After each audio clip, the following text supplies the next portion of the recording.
नमस्कार दोस्तों, मेरे YouTube चैनल में आप सभी का स्वागत है।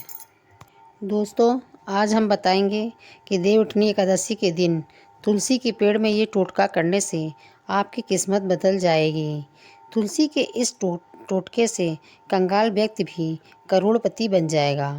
हिंदू पंचांग के अनुसार कार्तिक मास की शुक्ल पक्ष की एकादशी देवउठनी एकादशी के नाम से जानी जाती है। इसे प्रबोधिनी एकादशी के नाम से भी जानते हैं। 4 नवंबर को देवउठानी एकादशी मनाई जाएगी। इस दिन व्रत वगैरह भी किया जाता है। मान्यता है कि जो भी व्यक्ति इस दिन भगवान विष्णु की पूजा आराधना करता है, उसकी सभी मनोकामनाएं पूरी होती हैं। कहा जाता है कि देवशनि एकादशी को भगवान विष्णु शयन करते हैं और देवउठनी एकादशी को वाले दिन भगवान विष्णु 4 महीने के बाद अपनी योग निद्रा से जागते हैं। देवउठनी एकादशी के बाद से ही सभी मांगलिक कार्य किए जाते हैं। दोस्तों, देवउठनी एकादशी के दिन हमें कौन सा उपाय करना चाहिए जिससे हमारी आर्थिक स्थिति सुधर जाए और हमारा सोया हुआ भाग्य जाग जाए और हमें वैकुंठ की प्राप्ति हो।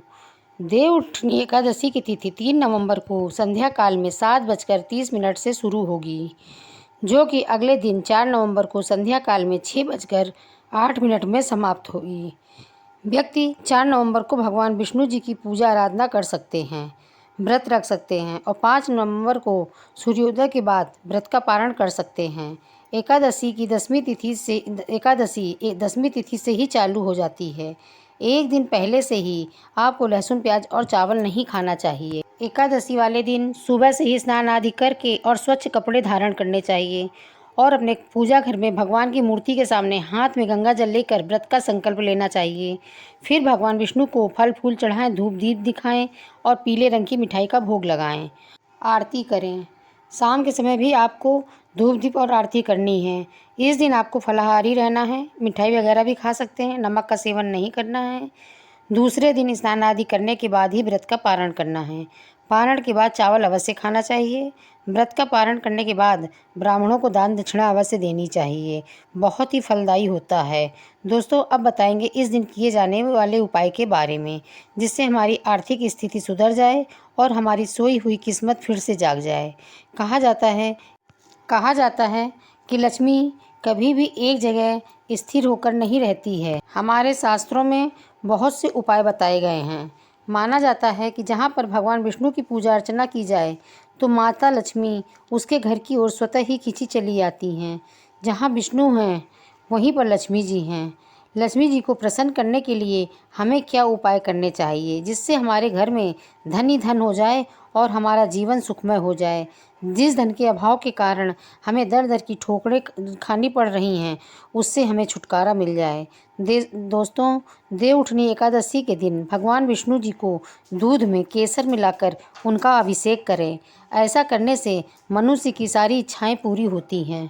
इससे भगवान विष्णु अत्यधिक प्रसन्न होते हैं। इस उपाय का शास्त्रों में भी वर्णन किया गया है। ये बहुत ही चमत्कारी उपाय है। आर्थिक स्थिति सुधारने के लिए आपको एक ये भी उपाय करना है। एक पीले रंग का कपड़ा ले लें, उसमें कुछ सिक्के रख लें और सिक्के को कपड़े में लपेटकर भगवान विष्णु के सामने अर्पित करें और भगवान से प्रार्थना करें कि हे प्रभु, आप हमारी आर्थिक स्थिति सुधार दें। ये कुछ धन आपको अर्पित कर रहा हूँ। फिर पूजा करने के बाद वो पैसे आप भगवान का प्रसाद समझकर अपनी तिजोरी में रख लें। ऐसा करने से आपको धन लाभ होगा और आपकी सारी समस्याएं खत्म हो जाएंगी। ये पैसा आप कभी भी खर्च ना करें और भगवान का प्रसाद समझकर अपनी तिजोरी में संभाल कर रखें, क्योंकि ये साधारण पैसा नहीं रह जाता है, ये भगवान का आशीर्वाद होता है। देवउठनी एकादशी के दिन भगवान को खीर का भी प्रसाद अवश्य लगाएं।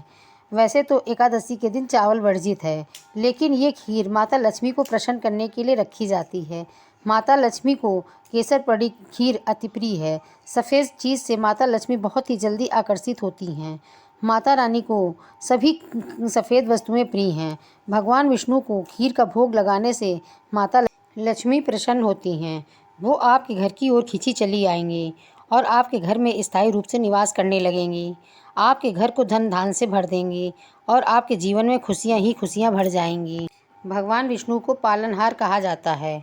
इस दुनिया में जितने भी जीव जंतु हैं उन सबका भरण पोषण भगवान विष्णु ही करते हैं। देव उठनी एकादशी के दिन भगवान विष्णु जी को भी जितना प्रसन्न कर सकें उतना आप प्रसन्न करें। इस दिन घर के बाहर मंदिर में जाकर बादाम और नारियल भी भगवान में चढ़ा दें, इससे भी भगवान विष्णु प्रसन्न होते हैं। चौथा उपाय ये है कि इस दिन भगवान विष्णु को गन्ने का और आंवले का भोग अवश्य लगाना चाहिए। इससे भी भगवान विष्णु अति शीघ्र ही प्रसन्न हो जाते हैं और आपके घर में सुख शांति बनी रहेगी। तुलसी जी की जो मंजरी होती है वो भगवान विष्णु को अर्पित करें। मंजरी चढ़ाने से भी भगवान विष्णु बहुत ज़्यादा प्रसन्न होते हैं। वो अपने भक्तों की सारी मनोकामनाएं पूरी कर देते हैं। अगर आप सभी को मेरी वीडियो अच्छी लगी हो तो लाइक करें, शेयर करें और सब्सक्राइब भी कर लें और कमेंट में ओम नमो भगवते वासुदेवाय ज़रूर लिखें।